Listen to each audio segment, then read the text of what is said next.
December 20th, 1943. Bremen, Germany. 28,000 feet above the frozen earth.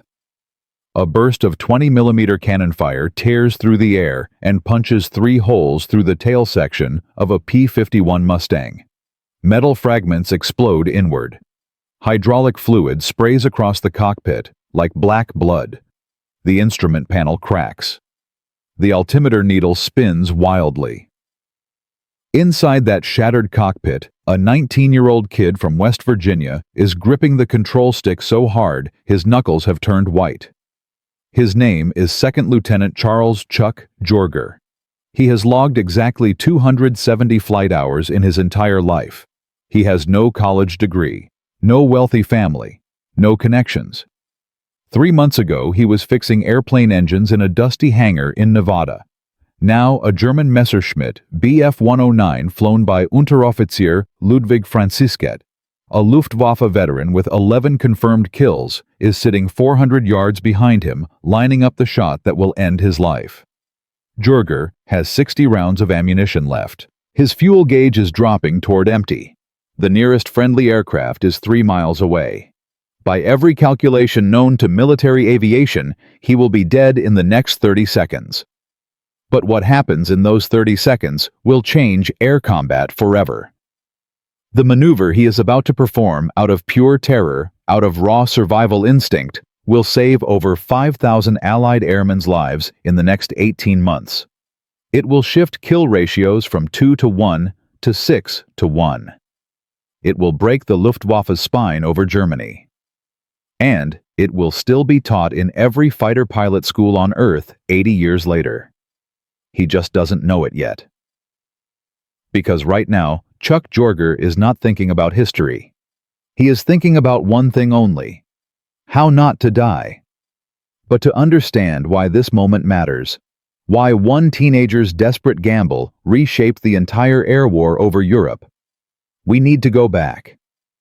Back to the catastrophe that was bleeding the United States Army Air Forces white in the winter of 1943. By December of that year, the American strategic bombing campaign over Europe is on the edge of total collapse. The numbers are not just bad, they are devastating.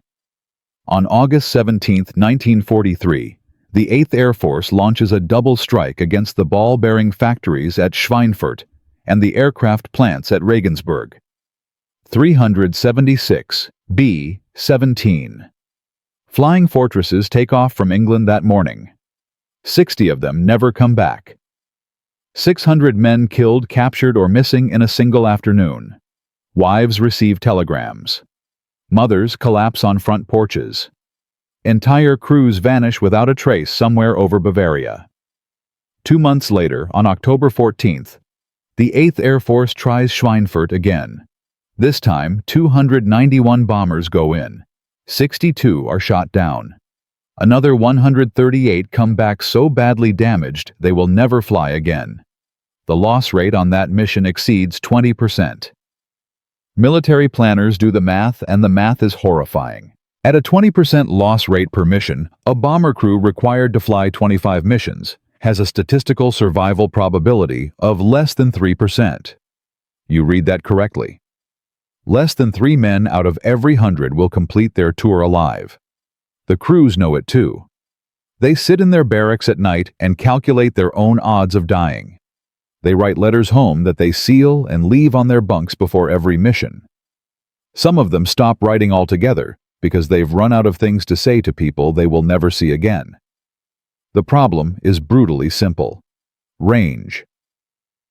American escort fighters, the P-47 Thunderbolts and P-38 Lightnings, can protect the bombers to the German border. But they burn fuel fast. They cannot follow the bombers deep into the Reich. The moment the escorts turn back, Luftwaffe fighters swarm in like wolves on wounded prey. Focke-Wulf 190s and Messerschmitt 109s tear into the bomber formations from every angle. Head-on attacks, diving slashes, coordinated group assaults. The bombers' defensive guns are not enough. They were never enough. North American aviation delivers a partial solution.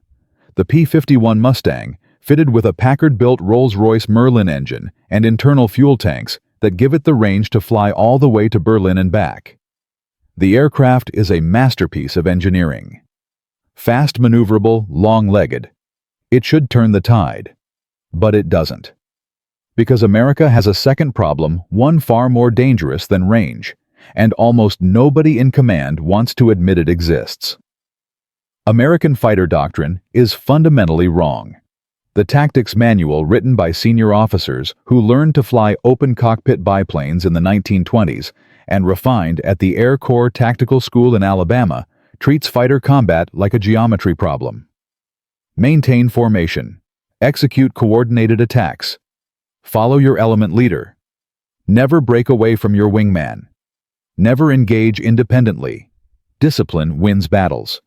The manual is treated as gospel. Questioning it is career suicide.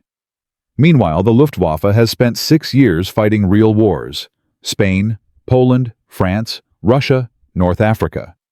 German pilots like Adolf Galland, Werner Mulders, and Günther Rahl have developed energy fighting tactics through bloody trial and error. They fly in the Finger 4 formation. They emphasize speed-altitude advantage and aggressive individual initiative. They dive, they strike, they zoom climb away before the enemy can react. And they are slaughtering American pilots. In late 1943, experienced Luftwaffe aces are averaging 3 to 4 kills for every aircraft they lose. Some like Egon Mayer and Walter Nowotny have kill ratios exceeding 10 to 1. After-action reports pile up on desks at 8th Air Force Headquarters. American pilots are being outflown and outfought despite flying aircraft with equal or superior performance. The senior officers read these reports and reach a conclusion that feels logical but is completely catastrophically wrong. The tactics are sound, they decide. The problem must be execution. The pilots need more training, more discipline, stricter adherence to the manual. Nobody considers the possibility that the manual itself is the problem. Nobody except accidentally a barely educated kid from Hamlin, West Virginia, who doesn't even know what doctrine means. Charles Elwood Jorger grows up in the Appalachian foothills during the worst years of the Great Depression. His family has nothing. His father works the coal mines and natural gas fields for wages that barely keep them fed. Chuck starts hunting as soon as he is old enough to hold a rifle.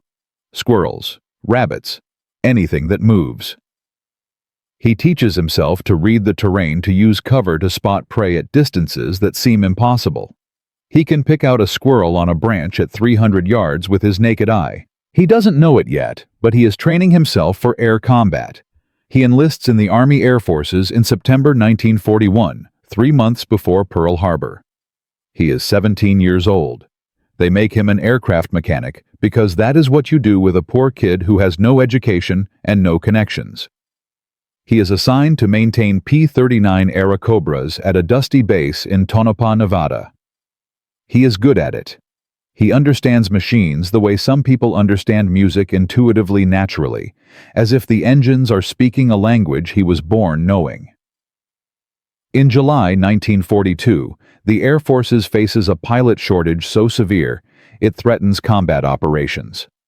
Training programs cannot produce pilots fast enough to replace the men dying over Europe and the Pacific. Someone in Washington proposes the Flying Sergeant program, allowing enlisted mechanics and ground crew to apply for pilot training without officer commissions or college degrees. Jorger volunteers the day the notice goes up. His commanding officer laughs. "You don't have the education for it, son." He applies anyway. At flight school in California and Arizona, something remarkable happens. Jorger flies like he was born in a cockpit. His instructors are stunned. His reflexes are supernatural. His spatial awareness borders on precognitive. And his eyesight measured at 20/10 is twice as sharp as a normal human's. He can see enemy aircraft before radar can find them. He graduates in March 1943 and receives his commission as a flight officer. By November, he arrives in England assigned to the 363rd Fighter Squadron, 357th Fighter Group. He is given aircraft number 44-63763AP 51B Mustang. He names Glamorous Glenn after his girlfriend back in West Virginia, Glennis Dickhouse. His squadron mates look at him and see exactly what the system tells them to see. A hillbilly. A grease monkey who got lucky. He talks with an Appalachian drawl. He mispronounces technical terms. He holds his fork wrong at the officer's mess. Most of them have college degrees, private pilot licenses, families who summer in places that have names like the Cape or the Vineyard. Jurger owns one good shirt. None of them imagine that this quiet, awkward kid is about to rewrite the rules of aerial warfare. December 20th, 1943. His 8th combat mission. Bomber escort to Bremen. The formation crosses into German airspace at 28,000 feet. Flak bursts pepper the sky like black flowers blooming in slow motion. And then the call comes over the radio, the call every pilot dreads. Bandits 3 o'clock high, count 20 plus. Messerschmitts, a full Staffel diving out of the sun. In the chaos that follows, Jurger gets separated from his flight. This is the nightmare scenario. A lone fighter cut off from support is dead meat. Ludwig Franzisket finds him. The German veteran slides behind Jurger's Mustang with the cold precision of a man who has done this 11 times before. Cannon shells explode past the canopy. Jurger's training tells him to maintain altitude, execute a standard evasive turn. Try to rejoin friendly aircraft. Every page of the manual, every hour of classroom instruction, every word from every senior officer says the same thing. Stay high. The Mustang has advantages at altitude. Never dive away from a Messerschmitt. Their fuel-injected engines give them decisive superiority in negative G maneuvers. Diving away from a 109 is suicide. This is established fact. This is doctrine. This is law. Jurger ignores all of it. He rolls his Mustang inverted and pulls the stick back. The aircraft noses over into a near-vertical dive. The altimeter unwinds like a broken clock. The airspeed indicator climbs past 400 miles per hour, past 450, past 500. The wings begin to buffet. The controls stiffen until they feel like they are set in concrete. His vision grays from the negative G-forces. The German countryside rushes up to meet him at a speed that makes his stomach clench. Franzisket follows. Of course he follows. Every piece of data says the Bf-109 will catch a diving Mustang. But something happens that nobody predicted. The Mustang's Packard Merlin engine, with its two-stage, two-speed supercharger, does something extraordinary at extreme speed and low altitude. It accelerates. Faster than the 109. Faster than physics said it should. At 500 miles per hour, Jurger is pulling away from the German fighter. At 1,500 feet above the ground, he hauls the stick back with both hands. The G-forces crush him into his seat. His vision narrows to a pinhole. The Mustang's wings flex upward so far he can see them bending through the canopy. The aircraft bottoms out at 800 feet, doing 480 miles per hour. Franzisket pulls out behind him, but the maneuver has bled his energy. His airspeed drops to 320. He is slow. He is low. He is vulnerable. Jurger reverses, climbs, slides behind the Messerschmitt like he has done this 1,000 times. At 400 yards, he fires a 3-second burst. 50 caliber rounds rip through the 109's wing root and fuselage. The German fighter rolls left, trailing smoke, and spirals into the ground. Chuck Jurger has just executed the first recorded high-speed yo-yo maneuver in the history of combat aviation. He has no idea what it is called. He has no idea what he has just proven. He lands at RAF Leiston with his hands still shaking, walks into the debriefing room, and tells his squadron commander what happened. The response is immediate. That is absolutely impossible. The 109 outperforms us in every dive scenario.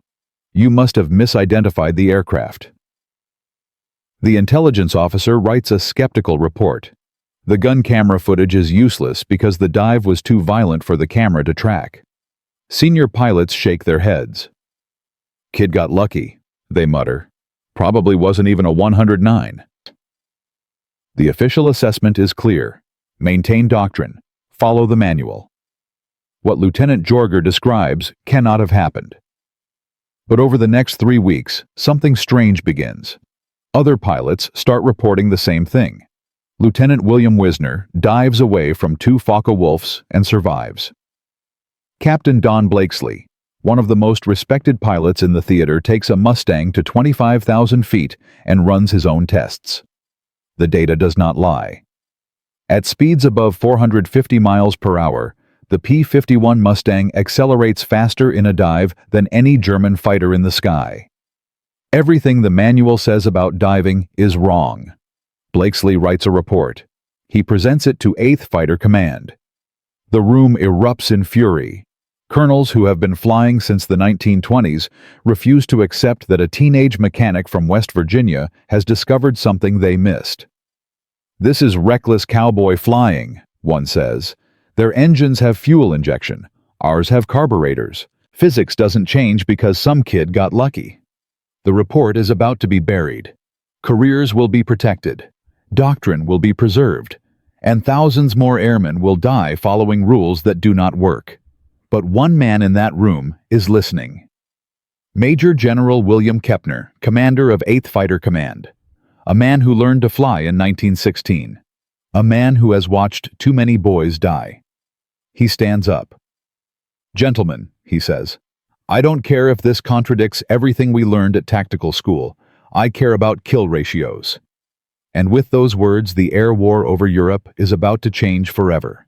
But Kepner's decision will face savage resistance from within his own ranks. Powerful officers will try to sabotage the new tactics. Pilots who adopt them will be threatened with court-martial.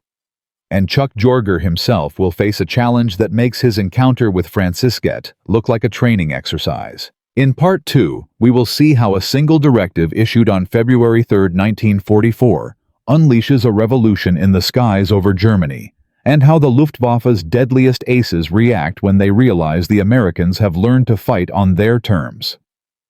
In Part 1, a 19-year-old mechanic turned fighter pilot named Chuck Jorger did something every expert said was impossible. He dove away from a Messerschmitt Bf 109, outran it at 500 miles per hour, reversed, and shot it out of the sky. He accidentally discovered that the P-51 Mustang could outperform every German fighter in a high-speed dive. And when he reported it, nobody believed him. His commanders called it impossible. His intelligence officers called it confused memory. His fellow pilots called it luck. But Major General William Kepner, commander of 8th Fighter Command, listened. He stood up in a room full of hostile colonels and said 5 words that changed everything. "I care about kill ratios." But caring about kill ratios and actually changing the United States Army Air Force's entire fighter doctrine are 2 very different things. Because between Kepner's decision and the skies over Germany, there stands an obstacle more dangerous than any Luftwaffe ace: the American military bureaucracy. And in January 1944, that bureaucracy is about to fight back with everything it has. Here is a number that should make your blood run cold. Between January 1st and January 31st, 1944, the 8th Air Force loses 247 fighters over Europe. 247 pilots killed, captured, or missing in a single month. That is 8 pilots per day who will never come home. 8 families per day receiving telegrams. 8 empty chairs at 8 dinner tables every single night for 31 nights straight. And every single one of those pilots died following the tactics manual. Following doctrine. Following the rules that Chuck Jorger broke on December 20th. The rules that almost certainly would have killed him too if he had obeyed them. And this is where everything gets worse. Kepner's decision to investigate the new tactics does not happen in a vacuum. The 8th Air Force is a massive organization with layers of command competing egos and careers built on the existing system.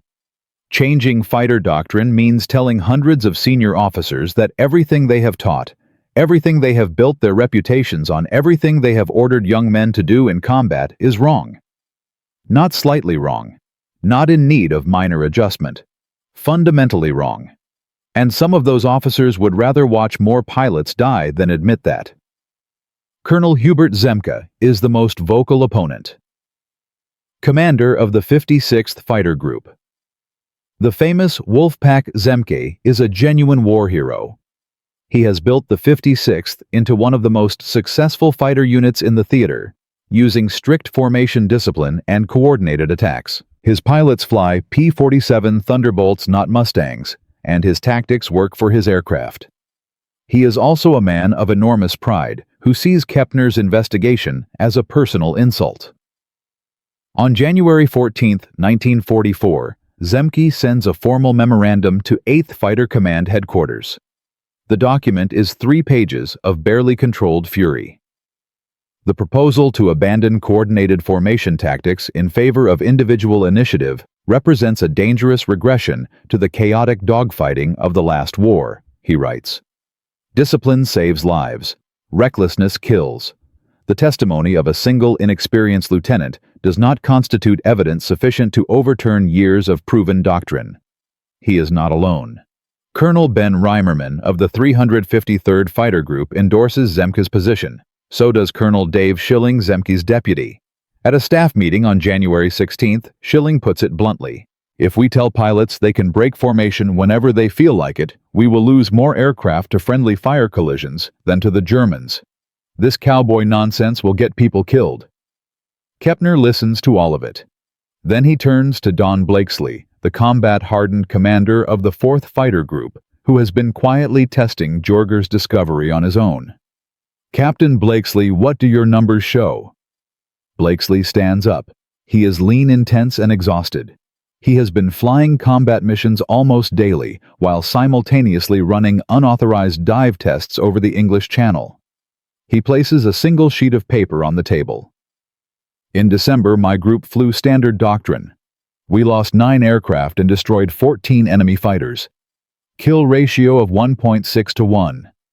In the first 2 weeks of January, I authorized my flight leaders to use energy tactics at their discretion.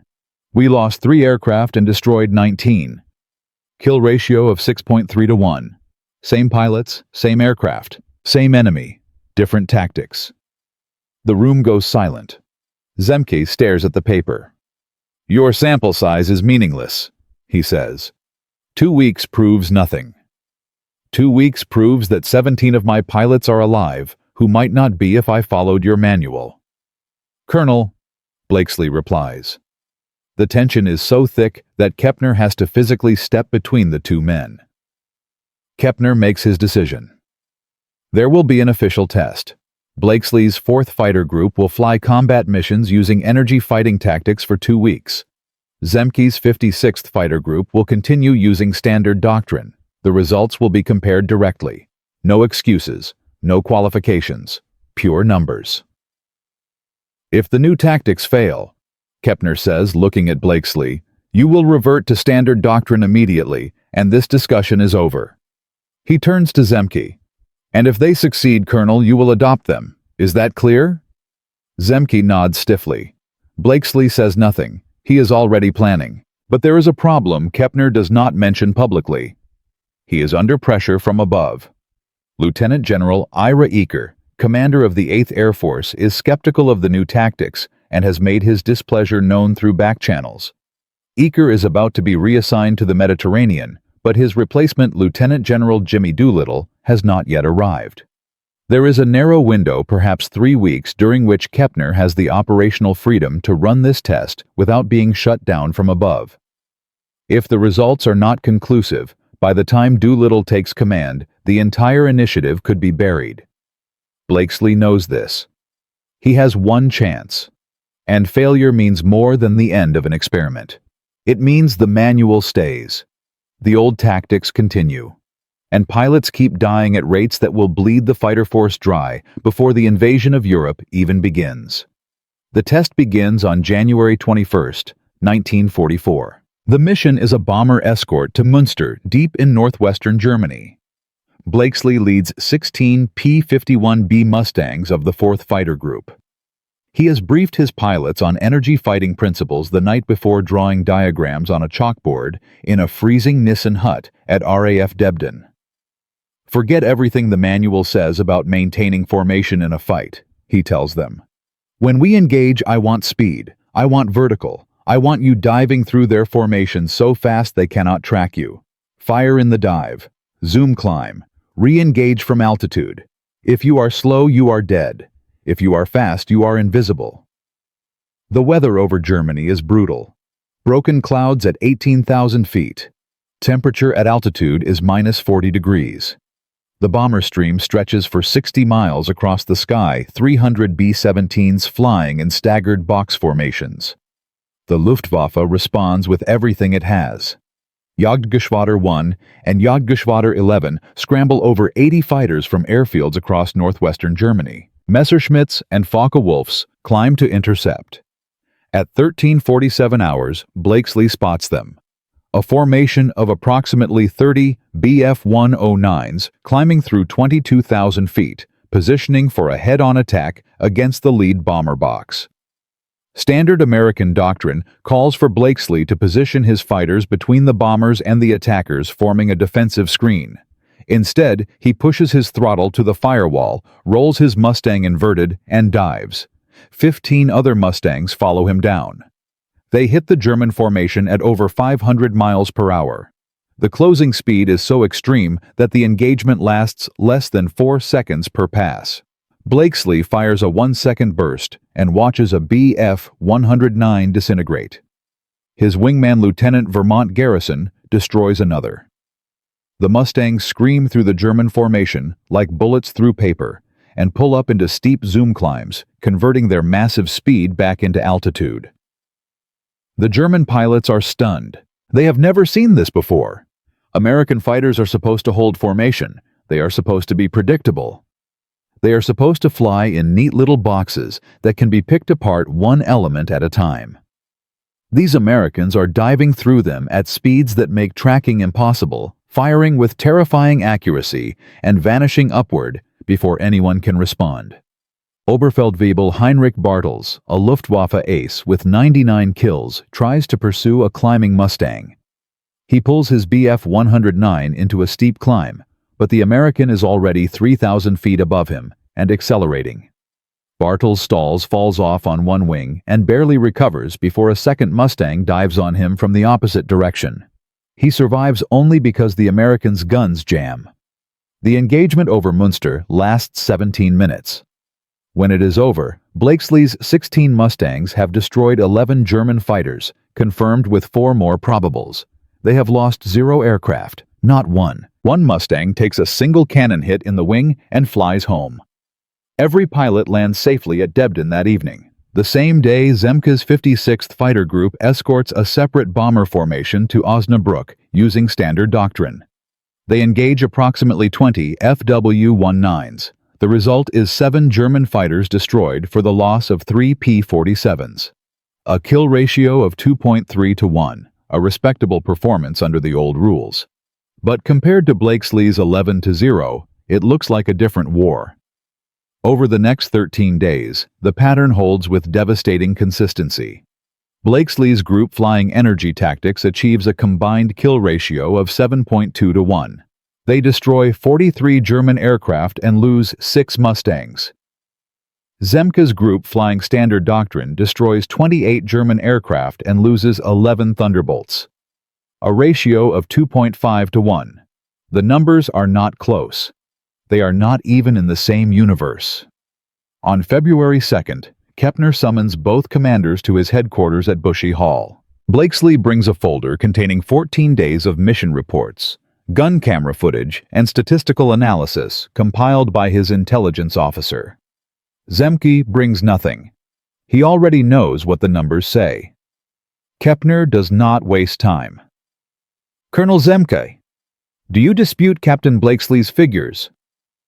Zemke stares at the wall. No, sir, I do not. Then effective tomorrow, 8th Fighter Command adopts energy fighting doctrine as standard tactical procedure. All fighter groups will be briefed accordingly. On February 3, 1944, Kepner issues his directive. It is 3 pages long, and it demolishes 20 years of American fighter doctrine in language that is deliberately blunt. Fighter pilots are authorized and encouraged to use individual initiative and aggressive tactics. High-speed diving attacks exploiting the P-51's performance advantages are approved for immediate use. Formation discipline in combat is de-emphasized. The primary objective of escort fighters is the destruction of enemy aircraft by any effective means. The old guard is furious. Zemke requests a transfer. It is denied. Colonel Reimerman writes a letter of protest to 8th Air Force headquarters. It is ignored. Privately, dozens of senior officers predict disaster.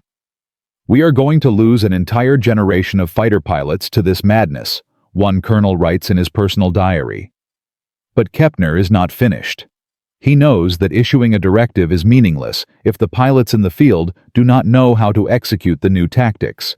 He needs instructors. He needs someone who can teach energy fighting, not as theory, but as practice. He needs pilots who have done it in combat and survived. He sends Chuck Jorger. In February 1944, the kid from West Virginia who could barely get anyone to listen to his debrief 2 months ago, is now traveling from airbase to airbase across eastern England teaching experienced pilots how to fight. He is 20 years old. Some of the men he is instructing are 10 years older and have twice his flight hours. The irony is not lost on anyone. But Jorger has something none of them have. He has done it. He has stared down a Messerschmitt at 500 miles per hour and walked away. When he draws diagrams on the chalkboard and explains the high-speed yo-yo pilots listen. Not because of his rank, not because of his education, because he is alive when he should not be, and they want to be alive too. The results come fast. The 357th Fighter Group Jorger's home unit adopts energy tactics immediately and sees its kill ratio jump from 1.8 to 1 in January to 4.1 to 1 in February. The 352nd Fighter Group, briefed by Jorger, on February 12th, achieves a ratio of 5.3 to 1 in its first week.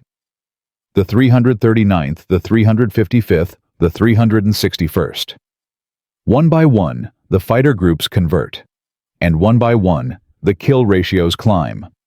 The Luftwaffe notices immediately. Interrogation reports from captured German pilots reveal growing confusion and fear. Feldwebel Gerhard Müller, shot down on February 24th, tells his British interrogators, "The American fighters have become completely unpredictable. They used to fly in formations we could read. Now they attack from everywhere, from above, from below, at speeds we cannot match. My Staffelkapitän told us to avoid engaging Mustangs unless we had overwhelming numerical advantage. We are no longer hunting them. They are hunting us." By the end of February 1944, 8th Fighter Command's overall kill ratio has risen from 2.1 to 1 in January to 3.8 to 1. Bomber losses on escorted missions have dropped by 37%. The numbers are undeniable. Kepner's gamble is paying off. Jorger's accidental discovery is saving lives by the hundreds. But in Berlin, the Luftwaffe High Command is not standing still. Adolf Galland, Germany's General der Jagdflieger, is one of the most brilliant tactical minds in aviation history. He has been reading the same after-action reports. He has been studying the wreckage of downed Mustangs. He has been interrogating pilots who survived encounters with the Americans' new tactics. And he is developing a counter-strategy. In early March 1944, Galland issues his own directive to Luftwaffe fighter units across Western Europe. It is classified Geheim Secret. Its contents will not be known to the Allies for months, but its implications are terrifying. Because Galland has not only figured out what the Americans are doing, he has figured out the one fatal weakness in their new approach, a vulnerability that, if exploited correctly, could turn the energy fighting tactics from an American advantage into an American death trap. And he is about to spring it in the skies over Berlin during the most critical air battle of 1944. In Part 3, we will see how Adolf Galland's counter-tactics nearly destroy everything Kepner and Jorger have built how a single catastrophic mission over the German capital cost the lives of 23 American pilots in 40 minutes. And how Chuck Jorger faces the deadliest opponent of his life, a man with 170 kills who has been specifically ordered to find him and shoot him down. The revolution in the sky is far from over. In fact, the real war is just beginning. A mechanic from West Virginia broke every rule in the fighter pilot's handbook and discovered that the P-51 Mustang could outrun German fighters in a high-speed dive. The military establishment tried to bury his discovery. A maverick general named Kepner forced them to test it. The test proved it beyond any doubt. Kill ratios jumped from 2.1 to 1 under the old doctrine to 7.2 to 1 under energy fighting tactics. On February 3, 1944, Kepner issued a directive that demolished 20 years of American fighter doctrine in 3 pages. Chuck Jorger, the kid nobody listened to, was sent across England to teach experienced pilots how to fight like he fought. And it worked. By the end of February, bomber losses dropped 37%. Hundreds of airmen who should have died came home instead.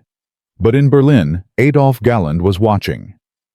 And Galland had found the one fatal flaw in the Americans' new tactics. A vulnerability so dangerous that if he exploited it correctly, he could turn energy fighting into a death trap. He classified his counter-strategy Geheim, secret, and he was about to unleash it over the most heavily defended city in Europe. Here is the number that tells you how seriously the Luftwaffe took the American transformation. In the first 2 weeks of March 1944, German aircraft factories produced 1,198 single-engine fighters. That is more than they produced in the entire month of January.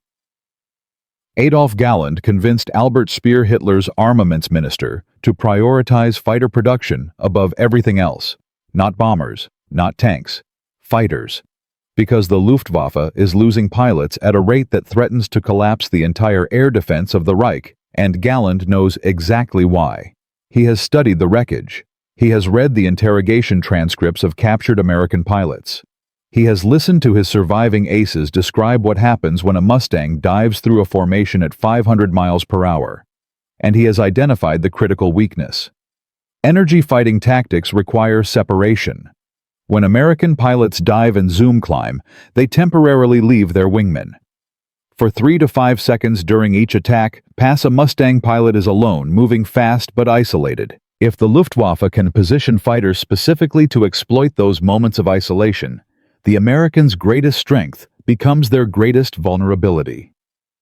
Galland's directive to Luftwaffe fighter units is brutally simple. Stop trying to intercept the bombers. Ignore the B-17S. Instead, position high-altitude fighter screens above 30,000 feet, above the American escorts. When the Mustangs dive to attack lower formations, the high screen dives on them from behind during the zoom climb when they are bleeding energy and climbing slow. The Americans call this tactic the Abbeville trap after they encounter it for the first time. The Luftwaffe calls it Sturmtaktik der Höhe, storm tactics from altitude. It works immediately. On March 6, 1944, the 8th Air Force launches its first major daylight raid on Berlin. 730 bombers escorted by 644 fighters, including 274 P-51 Mustangs. It is the largest American air armada ever assembled over Europe. Galland responds with over 500 fighters, organized into 3 layers. Low attack groups at 20,000 feet to threaten the bombers.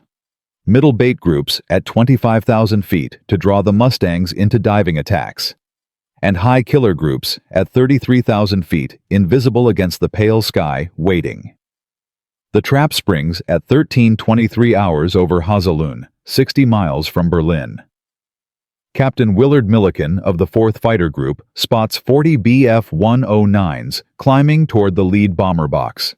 Following the new doctrine, he rolls inverted and dives with his flight of 4 Mustangs. They scream through the German formation at 520 miles per hour. Milliken destroys one. His wingman damages another. They pull up into a zoom climb exactly as Jorger taught them. They never see the 8 FW-1900s diving out of the sun from 33,000 feet. Lieutenant James Clark takes a 20-millimeter cannon shell through his engine. His Mustang catches fire instantly. He bails out at 19,000 feet. Lieutenant Robert Hulbert's aircraft is hit in the fuel tank. The explosion is visible from 10 miles away. Milliken himself takes hits in the wing and tail. He survives only because his wingman Lieutenant Nicholas Magura turns into the attackers and draws their fire, sacrificing his own position to save his leader. Across the sky over Berlin, the same scene repeats. American pilots dive to attack Zoom climb and find Luftwaffe fighters waiting for them at the top. The high killer groups have a 5,000-foot altitude advantage and are diving at full speed. The Mustang's slow and climbing are perfect targets. In 40 minutes, 23 American fighter pilots are shot down. 23. It is the worst single-day loss for 8th Fighter Command since the new tactics were adopted. That evening, the mood at RAF Debden is funereal. Blakesley sits in the briefing room, staring at the casualty list.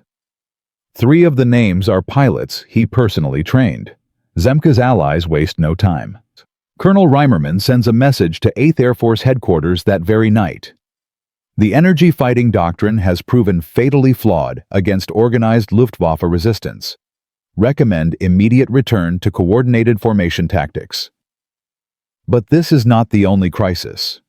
On March 8th, 2 days after Berlin, a P-51B from the 352nd Fighter Group suffers a catastrophic structural failure during a high-speed pullout at 490 miles per hour. The wings fold upward and separate from the fuselage. The pilot, Lieutenant Harold Comstock, is killed instantly. The wreckage is recovered. Engineers from North American Aviation examine it and discover hairline stress fractures in the wing spar caused by repeated high-G pullouts at extreme speed. The energy fighting tactics that are saving pilots from German guns are simultaneously destroying their aircraft from the inside. The report lands on Kepner's desk like a bomb.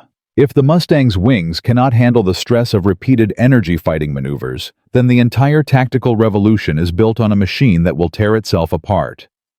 Kepner orders an immediate engineering review. North American Aviation sends a team to England.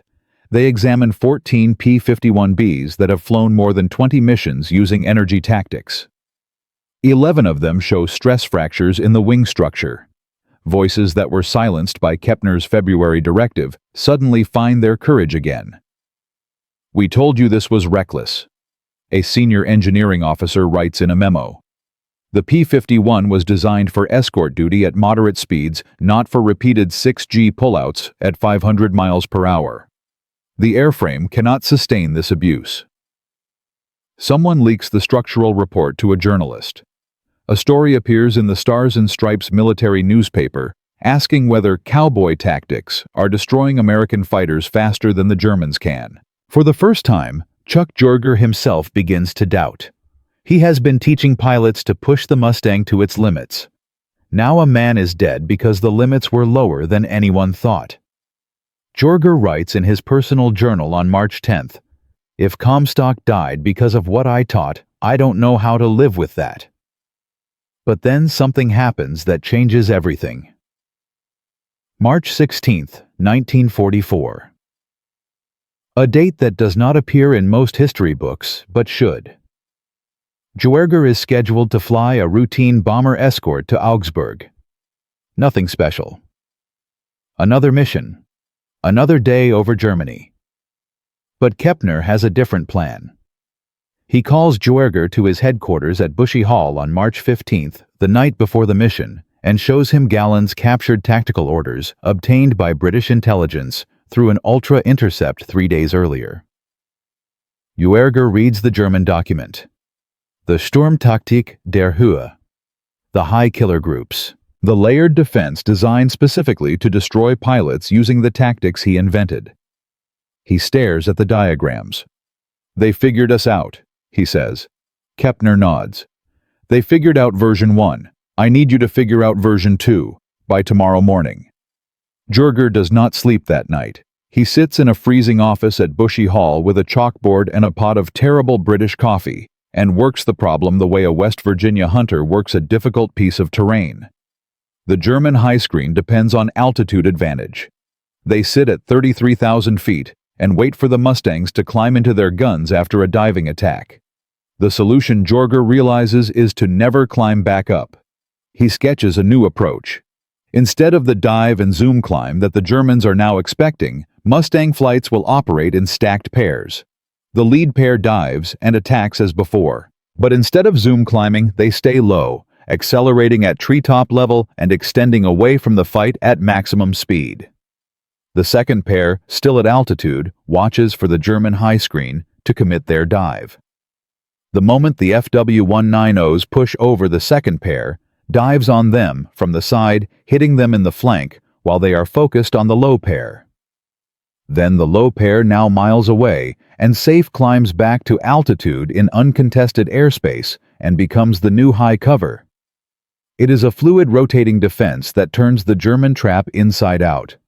Jorger calls it the rolling scissors, although that name will not stick. Later tacticians will call it the fluid four, and it will become the foundational fighter formation for every Western Air Force for the next 50 years. March 16, 1944. Augsburg, Germany. 26,000 feet. Jorger leads 8 Mustangs arranged in 2 stacked flights of 4. Below them, 180 B-17s are hitting the Messerschmitt factory complex. The Luftwaffe sends everything. 40-plus fighters in 3 layers exactly as Galland ordered. The bait group at 22,000 feet. The middle group at 27,000 feet. And the killers, 12 FW-190A-8s from JG-1, sitting at 34,000 feet in the pale winter sun waiting. Jorger takes his lead pair down. They dive through the middle German formation at 510 miles per hour. Jorger fires a 2-second burst and shreds a Bf-109's tail section. The German pilot bails out. His wingman, Lieutenant Chuck Yeager, destroys another. They do not pull up. They push the nose down further, screaming over the Bavarian countryside at 200 feet, engines howling at maximum power. Above them, the 12 FW-190s see the Americans dive and push over to pursue. This is the trap. This is the moment. The German killers commit their altitude diving after Jorger's pair, and Jorger's second pair, led by Lieutenant Clarence Bud Anderson, is watching from 30,000 feet. The instant the FW-190s push over, Anderson rolls and dives. He hits them at a 45-degree angle from the left flank. His first burst destroys the lead FW-190. His wingman takes the number 2. The remaining 10 Germans scatter in confusion.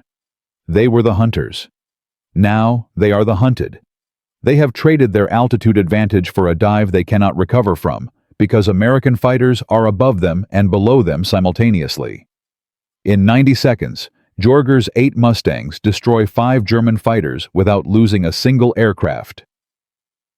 The Luftwaffe's Sturmtaktik der Höhe, designed specifically to counter American energy fighting, is broken on its first encounter with the Fluid 4. Over the next 2 weeks, the results cascade. Every Mustang group in the 8th Air Force is briefed on the Fluid 4 formation. Pilots who survived the disaster over Berlin on March 6 embrace it immediately. They have been waiting for an answer to the high killer groups. Now they have one. The kill ratios, which dipped to 3.2 to 1 after Galland's counter-tactics, surge back upward. By the end of March, they reach 5.1 to 1. By mid-April, 6.8 to 1. The structural problem is solved simultaneously. North American aviation engineers reinforce the P-51's wing spar with a steel doubler plate, a modification that takes 4 hours per aircraft and adds 11 pounds of weight. By March 25th, every Mustang in the 8th Air Force has been retrofitted. No further structural failures occur. The combined effect is catastrophic for the Luftwaffe. In March 1944, the German fighter force loses 56% of its single-engine pilots on the Western Front. Not aircraft, Pilots. The men who fly the planes. Aircraft can be replaced. Factory production is at record levels. But experienced pilots cannot be manufactured. A man who has survived 100 missions, who can feel his aircraft's limits in his bones, who can read a developing combat situation in a single glance, that man takes 3 years to create and 3 seconds to kill. Galland presents the numbers to Göring at a conference on April 15th. The Reichsmarshal listens in silence and then explodes into one of his famous rages. He blames the pilots. He accuses them of cowardice. He threatens to disband entire Jagdgeschwader and send their pilots to the infantry. Galland tries to explain that the problem is tactical, not moral. The Americans have evolved faster than the Luftwaffe can respond. Göring will not listen. Jörger does not know any of this. He knows only that the skies over Germany are changing. In April 1944, Luftwaffe resistance begins to weaken noticeably. German fighters still rise to intercept, but their attacks are less coordinated, less aggressive, less effective. The new pilots replacing the dead aces are younger, greener, and terrified. Some of them have fewer than 80 flight hours. Jörger, with his 270 hours of training that once seemed so inadequate, is now a veteran by comparison. On April 24, 1944, 8th Fighter Command achieves a milestone that would have been unthinkable 4 months earlier. American fighters destroy 114 Luftwaffe aircraft in a single day while losing only 19 of their own. A kill ratio for that day of exactly 6-1. General Kepner sends a one-line message to every fighter base in England. The doctrine works. Keep killing. Bomber crews feel it most. The B-17 and B-24 groups that once calculated their survival odds in fractions now complete missions with loss rates below 3%. Airmen who wrote farewell letters before every sortie start writing normal letters instead. Letters about the weather, about the food, about wanting to come home. A tail gunner named Sergeant William DeFries writes to his wife in Ohio on May 1, 1944. "Something has changed up here, honey. The fighters used to scare us more than the flak. Now our boys own the sky. I think I'm going to make it home. I actually believe that now." By early June 1944, as the Allies prepare for the invasion of Normandy, the 8th Air Force has achieved air superiority over Western Europe. The Luftwaffe, bled white by 4 months of energy fighting tactics, can put fewer than 300 fighters into the air on any given day. On D-Day, June 6, 1944, the Allies fly 14,674 sorties. The Luftwaffe manages 319. The ratio tells the story of total dominance. Allied soldiers storming the beaches of Normandy look up and see a sky full of friendly aircraft and almost nothing else. Kepner receives the Distinguished Service Medal. Blakesley is promoted to full colonel. Jörger, now a captain with 11 confirmed kills, receives the Distinguished Service, Cross the nation's second highest award for valor. The citation reads, "For extraordinary heroism in aerial combat, and for developing tactical innovations that materially contributed to Allied air superiority over occupied Europe." But decorations and promotions are not the end of this story. Because what happens to Chuck Jörger after the war is in many ways more extraordinary than what happens during it. A chapter of his life that is simultaneously famous and completely misunderstood. A chapter that begins on a dry lake bed in the California desert in October 1947, when a 23-year-old combat veteran climbs into an orange bullet-shaped aircraft with a rocket engine strapped to its back and aims it at a barrier that every scientist on Earth says cannot be broken. The sound barrier. And almost nobody knows that the man who broke it was the same man who broke the Luftwaffe. The same kid from West Virginia who changed air combat forever because he was too scared, too desperate, and too uneducated to know what was supposed to be impossible. In Part 4, we tell the final chapter. The one the history books got wrong. A teenage aircraft mechanic from the coal country of West Virginia volunteered to fly when the Army Air Forces ran out of pilots. On his 8th combat mission, he broke every rule in the fighter pilot's handbook, dove away from a Messerschmitt at 500 miles per hour, and accidentally discovered that the P-51 Mustang could outrun every German fighter in the sky. The military establishment tried to bury his discovery. A maverick general forced them to test it. The test shattered 20 years of doctrine. When the Luftwaffe developed counter-tactics, Jorger broke those too, inventing the fluid 4 formation in a single sleepless night. By June 1944, American fighters owned the skies over Europe. Kill ratios soared from 1 to 1, under the old tactics to over 6 to 1. Thousands of bomber crewmen came home alive because a kid who couldn't get anyone to listen to his debrief in December was teaching colonels how to fight by February. But what happened to Chuck Jorger after the war ended? What became of the boy who broke the Luftwaffe? The answer is simultaneously one of the most famous stories in American history and one of the most profoundly misunderstood. Because almost nobody connects the two halves of his life. And there is a twist at the very end that changes everything you think you know about this man. The war does not end gently for Charles Elwood Jorger. On October 12, 1944, during a strafing run against a German airfield near Nienburg, his Mustang takes a direct hit from a 37mm flak gun. The shell tears through the engine cowling and destroys the coolant system. The Merlin engine seizes within 90 seconds. Jorger is at 300 feet, traveling 380 miles per hour, with no engine and no altitude to bail out. He crash-lands the Mustang in a French farmer's field, slides 400 yards through a hedgerow, and walks away with a broken rib and a gash across his forehead that will leave a scar for the rest of his life. He is behind enemy lines. For 6 days, he hides in barns and ditches, eating raw turnips and drinking from cattle troughs. The French resistance finds him on the 7th day. A woman named Marie-Louise Bastier, a schoolteacher from the village of Aulnoy-le-Faucon, hides him in her root cellar for 2 weeks while German patrols search the area. She risks her life and the lives of her 3 children to protect an American pilot she has never met. Jorger will never forget her. 40 years later, he will fly back to France, find her village, and knock on her door.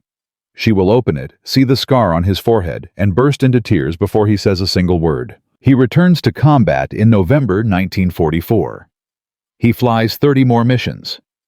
He ends the war with 11.5 confirmed aerial kills, making him a double ace. He has flown 64 combat missions total.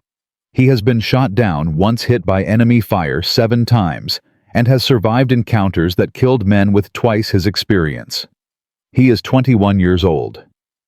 When VE Day comes on May 8, 1945, Jorger sits on the wing of his Mustang at RAF Leiston, drinks a warm beer, and writes a letter to Glennis Dickhouse, the girl from West Virginia he named his airplane after. "It's over, Glenn," he writes. "I'm coming home. I don't know what I'm going to do. I don't know how to do anything except fly and fix engines and shoot. But I'm coming home, and I'm going to marry you and figure the rest out later." He marries Glennis in February 1946. He takes a job as a test pilot at Wright Field in Ohio because it is the only work he knows. He is good at it. He is better than good. The same instincts that saved his life over Bremen, the hunter's eye, the mechanic's feel for machines, the absolute refusal to accept what experts say is impossible, make him the finest test pilot in the United States military. He flies experimental jets.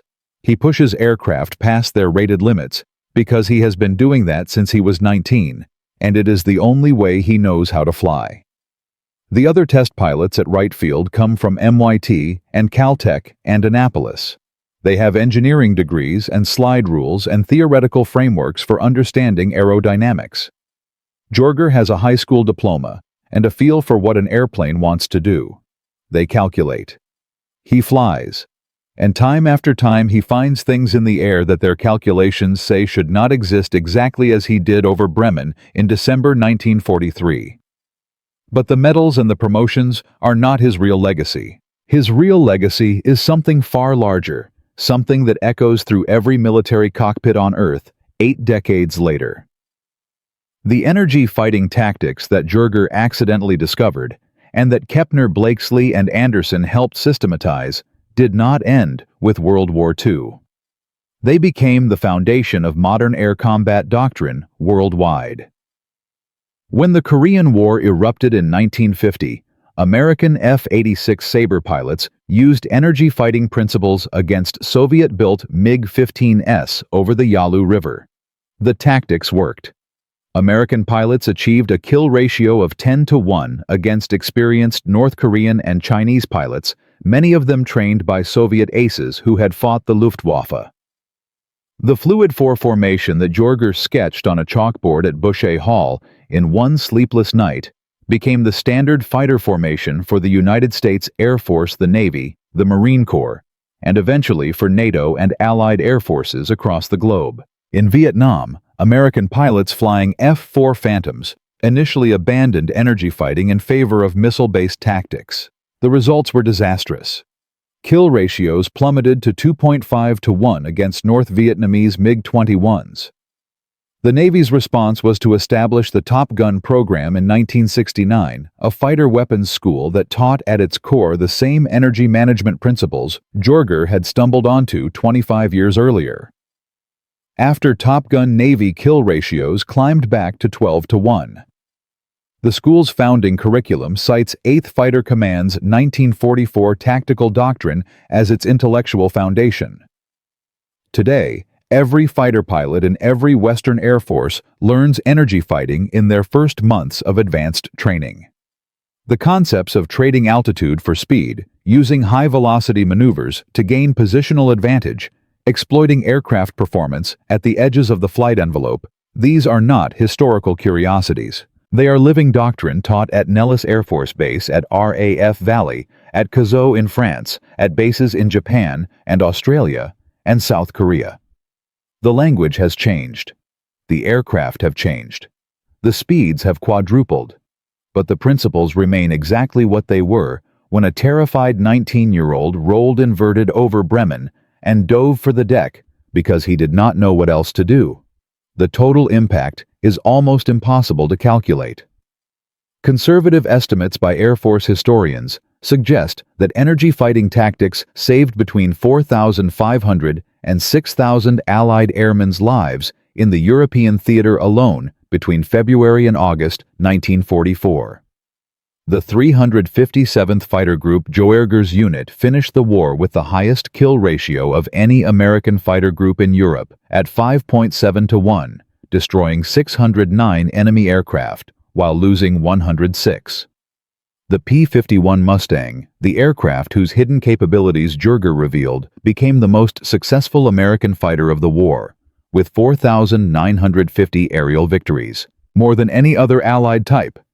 But the deepest lesson of Chuck Jorger's story is not about airplanes or tactics or kill ratios.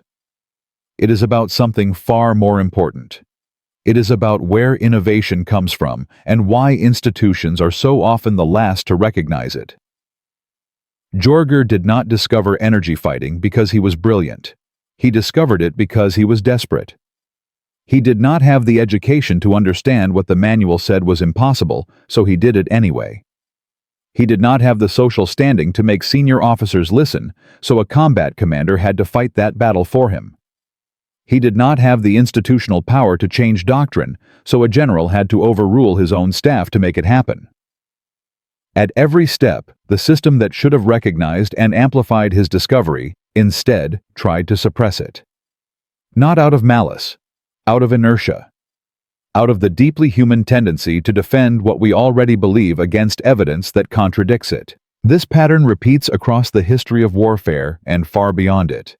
Percy Spencer, a man with no college degree, who worked as a factory hand, accidentally discovered microwave cooking when a chocolate bar melted in his pocket near a radar magnetron. His employer Raytheon nearly shelved the discovery because their engineers could not explain the mechanism. Hedy Lamarr, a Hollywood actress with no formal training in physics, co-invented frequency-hopping spread-spectrum technology that her own patent lawyer told her was theoretically impossible. It became the basis for modern Wi-Fi and Bluetooth. In World War II itself, Geoffrey de Havilland designed the mosquito bomber out of wood because Britain was running out of aluminum, and the Air Ministry nearly canceled the program because building combat aircraft from plywood was considered absurd. In every case, the breakthrough came from someone the institution did not expect, someone without the right credentials, the right background, the right vocabulary.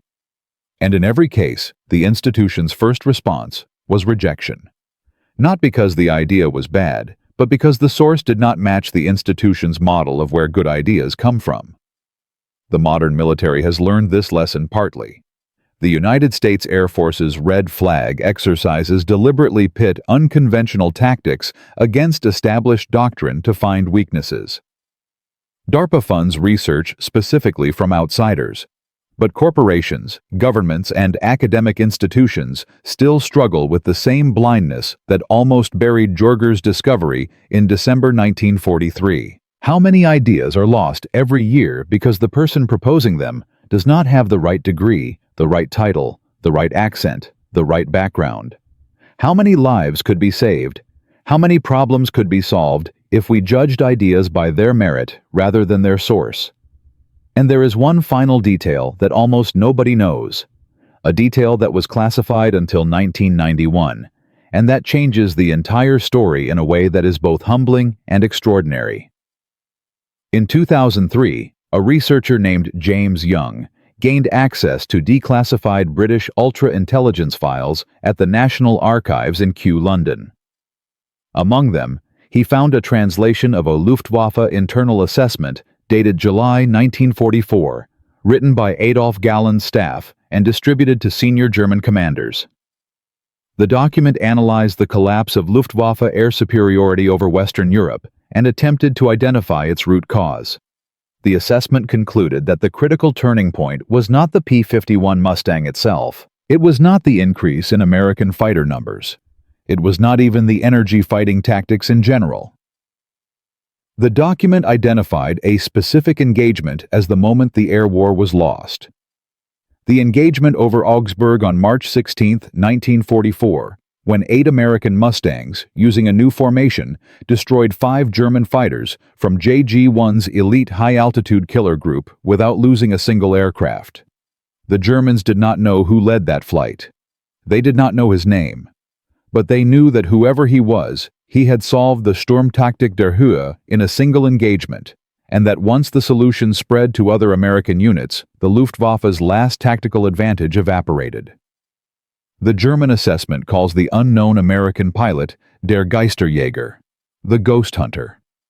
A pilot who appeared from nowhere, fought in ways that defied every prediction, and vanished before anyone could identify him. They were writing about a 20-year-old kid from Hamlin, West Virginia, who did not finish high school, who learned to shoot by hunting squirrels in the Appalachian woods, and who, when asked years later how he changed the course of air combat history, said simply, "I was just trying not to die." Chuck Jorger passes away on December 7, 2020, at the age of 97, in a quiet room in a hospital in Lancaster, California. His obituary in the New York Times runs 42 paragraphs. It mentions his combat record. It mentions the sound barrier. It mentions Brigadier General. It does not mention Bremen. It does not mention the high-speed yo-yo. It does not mention the Fluid 4. It does not mention that he saved thousands of lives by doing something everyone told him was impossible. The most important thing he ever did is not in his obituary. It is in the sky. It is in every fighter cockpit in the Western world. It is in the doctrine manuals of 37 nations. It is in the survival of every bomber crew that came home in 1944 when the statistics said they should not have. It is in the children and grandchildren and great-grandchildren of men who lived because a terrified boy from the mountains of West Virginia did the one thing you are never ever supposed to do. He broke the rules. From a teenage mechanic with no education and a borrowed airplane, to a revolution that saved over 5,000 lives and reshaped air combat for 80 years. Chuck Jorger proved that the most dangerous words in any institution are, "That's not how we do it." He proved that innovation does not care about your credentials, your background, or your rank. It cares about whether you are right, and sometimes being right means doing the one thing that everyone with more experience, more education, and more authority tells you is impossible. If you found this story worth your time, there are hundreds more like it buried in the history of the Second World War. Stories of nobodies who changed everything. Stories the textbooks forgot. Subscribe, and we will find them together. Because history is not made by the people who follow the manual, it is made by the ones who throw it away.